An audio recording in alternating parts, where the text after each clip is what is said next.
Jeux Olympiques en approche, occasion parfaite de tenter un prono chez les copains d'Unibet, d'autant que mon lien en description permet de limiter les risques grâce au remboursement du premier pari s'il est perdant. Conditions pour jouer en bas de l'écran.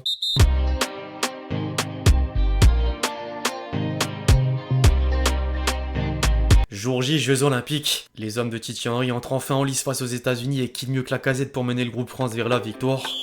L'équipe, j'espère que vous allez bien aujourd'hui suite de la série transfert. Certains clubs français passaient enfin la seconde dans le dernier numéro et la liste s'allonge avec un des représentants tricolores surprise en Ligue des Champions édition 2024-2025 qui n'est autre que Brest. En dehors du pays, les cadres européens continuent d'investir en masse mais quelques inattendus interviennent comme le retour de Rakitic au pays. Le Croate a d'ailleurs reçu un accueil digne de ce nom par les supporters du Hajduk Split.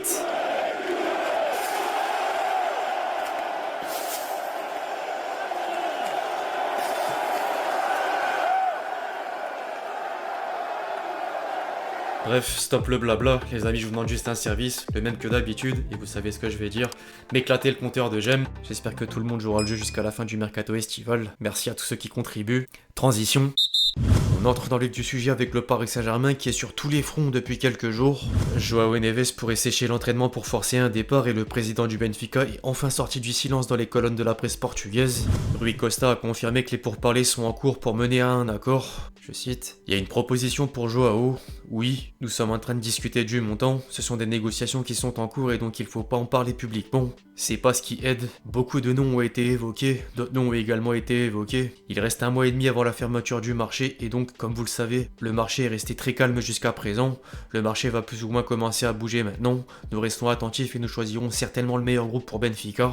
Par contre, le dossier Désiré Doué prend du plomb dans l'aile. Le Bayern a adressé une deuxième offre au-dessus de 50 millions d'euros et répond presque aux attentes rennaises avant une possible surenchère parisienne. Nasser Al-Khelaifi est d'ailleurs impliqué en personne pour convaincre le joueur d'évoluer en rouge et bleu.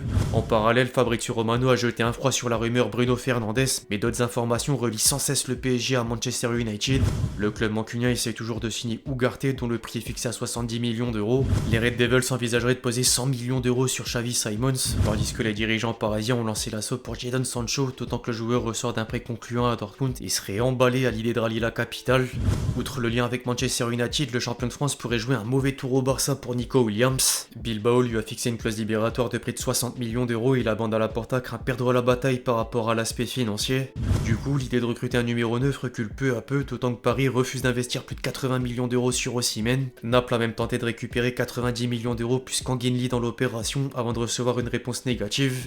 Le club français jouerait néanmoins le double jeu car Luis Campos a appelé Ramos et Kolo Muani pour leur confier que les deux feront partie de l'effectif la saison prochaine, pendant que d'autres émissaires travaillent encore pour arracher le Nigeria au club italien, même si une arrivée du ballon d'or africain obligera le départ d'un des deux buteurs en place.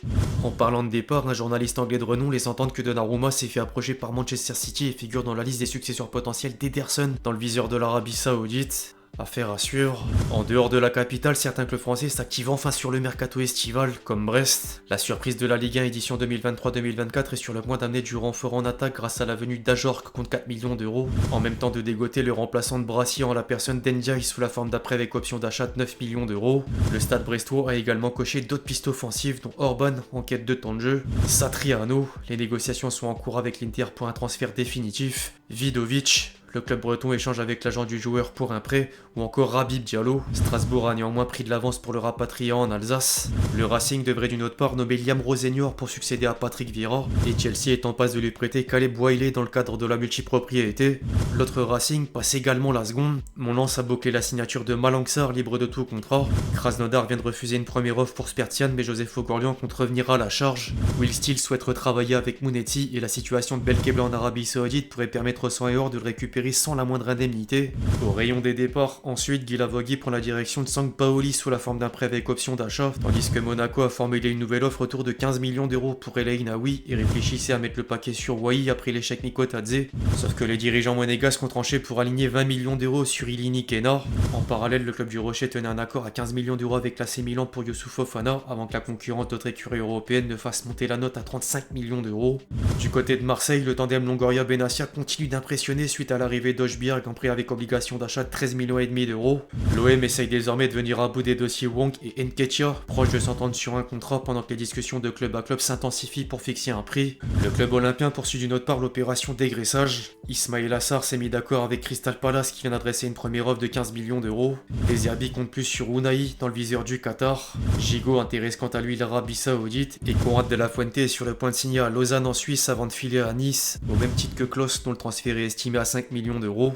En parallèle, le Gym a renvoyé Machavici à Empoli en prêt avec option d'achat de 6 millions d'euros, alors que la Juventus doit d'abord vendre pour recruter Todibo malgré un accord contractuel avec le joueur. Dans le reste des informations autour du championnat de France, Rennes s'apprête à enregistrer la signature d'Ostigard contre 8 millions d'euros et propose 2 millions d'euros de plus pour s'offrir Tchatchoua en provenance de Vérone. Le Stade Rennais pourrait également vendre Rassignon face aux intérêts de la Roma et d'Aston Villa. Le FC Nantes s'est vu proposer 13 millions d'euros de l'Inter pour Nathan Zézé. Toulouse a récupéré un montant similaire grâce à la vente de Dalinga à Bologne, tandis que Lille relance un ancien parisien en la personne de Meunier. Concernant les 4 autres ligues majeures, certains cadres européens provoquent encore des mouvements d'argent importants à l'image d'Aston Villa. Les Villans ont acté l'arrivée d'Amadou Onana contre près de 60 millions d'euros et remboursent le transfert d'office grâce au départ de Diaby Vera Litiad. Le club saoudien a d'une autre part rejeté l'offre de West Ham pour N'Golo Kanté. Arsenal est proche de boucler la signature de Calafiori pour 45 millions d'euros. Les tabloïds anglais viennent de révéler que Manchester City foncera sur Eberechi Eze si De Bruyne venait à succomber aux sirènes saoudiennes.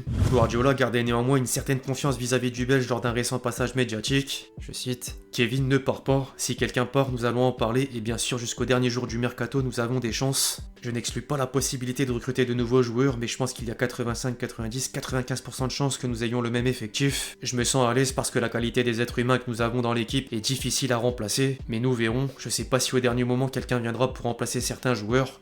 Nous déciderons. » Pep répondait également à la rumeur autour du poste de sélectionneur de l'Angleterre. Je cite: « Je suis vraiment excité pour la saison à venir. Je suis vraiment heureux ici. Comme à chaque saison, j'ai besoin d'un break, mais à chaque fois, je recharge mes batteries. Je suis complètement concentré sur ça. J'ai du respect pour la fédération anglaise, mais surtout pour mon club. » En Allemagne, désormais, le Bayern s'y attaquait à Désiré Doué, mais veut dans le même temps pousser certains éléments vers la porte de sortie. Le club munichois attend que Manchester United pose 10 millions d'euros de plus pour De Ligt, et 2 clubs anglais convoitent Mazraoui, dont West Ham.